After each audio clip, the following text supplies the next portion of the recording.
Okay guys, so I was asked to make a tutorial on how I lube my cubes with Lubix. Well, for a 3x3.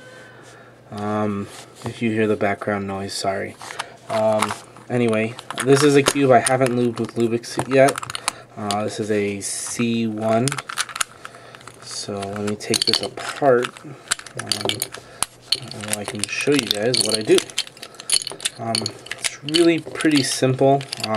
You can get much more in depth than I'm going to go. You don't need to take these off, but I want to show you.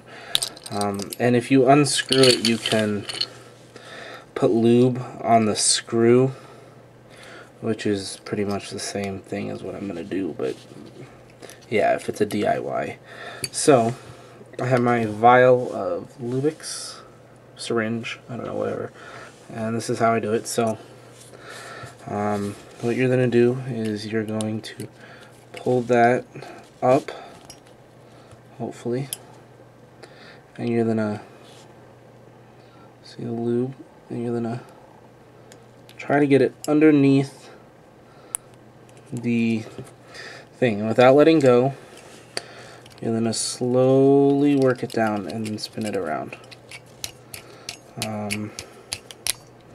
And I'm going to take off the center cap so I know which side I started on, because sometimes I forget.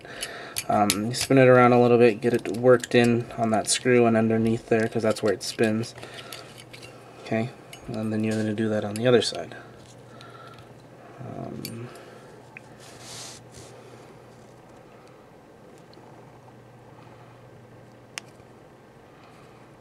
It's hard because this cube is not very tight. Or it's very tight and not very loose.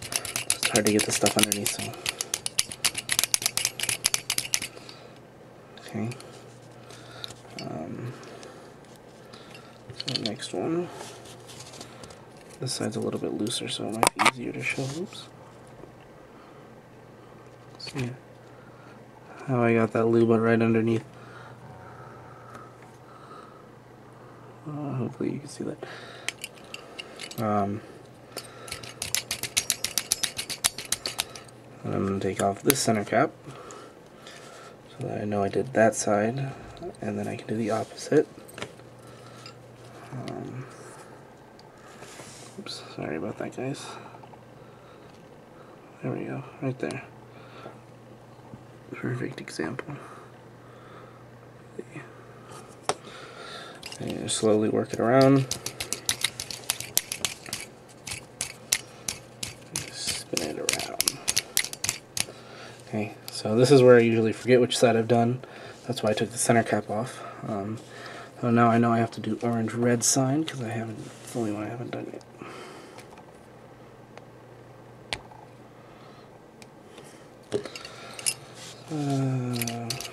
Slowly work it in. It gets in there to the other side.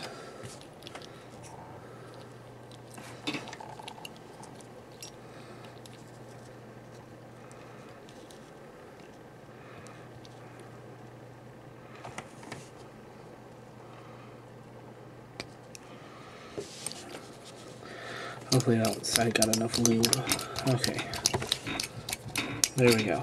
Okay, so now put your Lubix to the side. Put your center caps back on.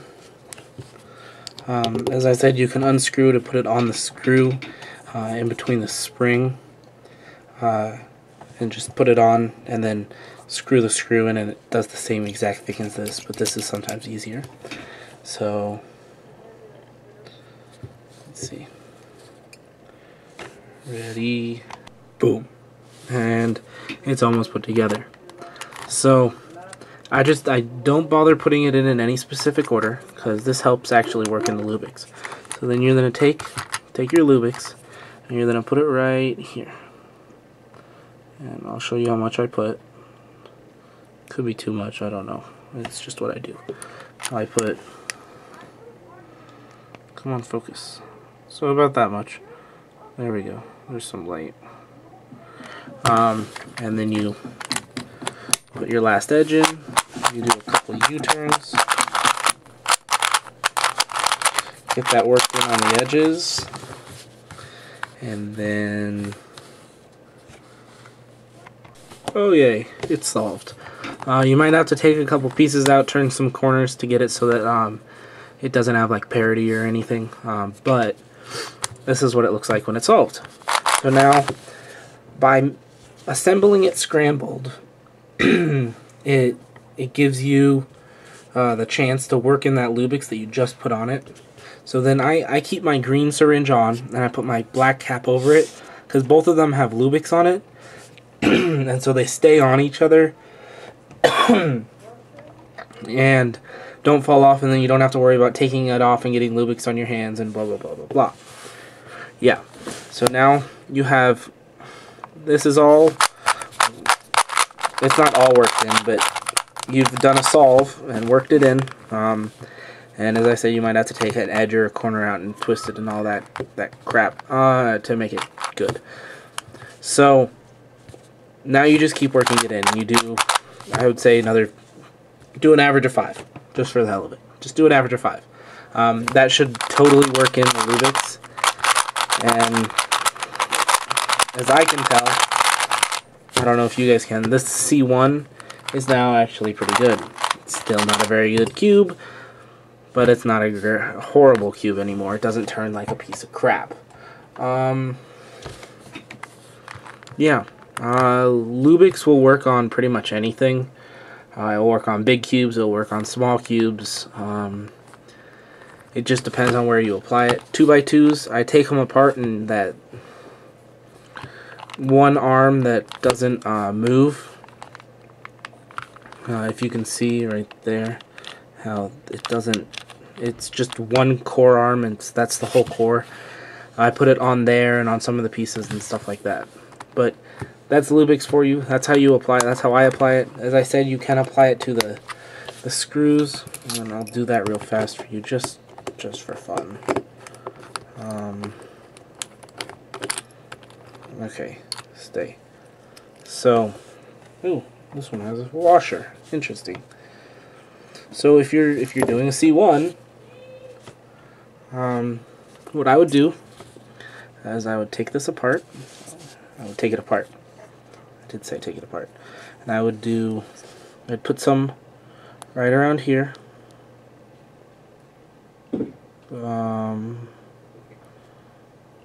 Right around there, and then you put this, and then you put some right on here, and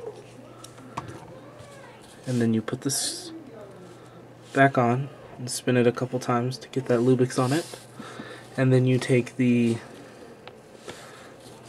washer, and I don't know which way it goes, but you put just a little bit on the washer. Okay, so now you put it on the thing so the Lubix is not touching the Lubix on the washer is not touching the screw. Then I would set that down just for a second. You're going to take this and you're going to put some Lubix on that rim. Come on, focus. On the rim, and then on that inner rim. Okay. And then you can even put it through, and the Lubix on your green little spout, which you should have. If you don't, then don't do that. You put it down, and then you put this in. And you take this, and you screw it in here. Try and match your tensions, or if it's a DIY, and there. That's how you make it better. That's how Lubix Ultimate and a Lubix Elite are lubed that exact way, because they have washers. So yeah, that's my tutorial. Thanks for watching, guys. Avid didn't upload a video yesterday, so I can't say check out her video.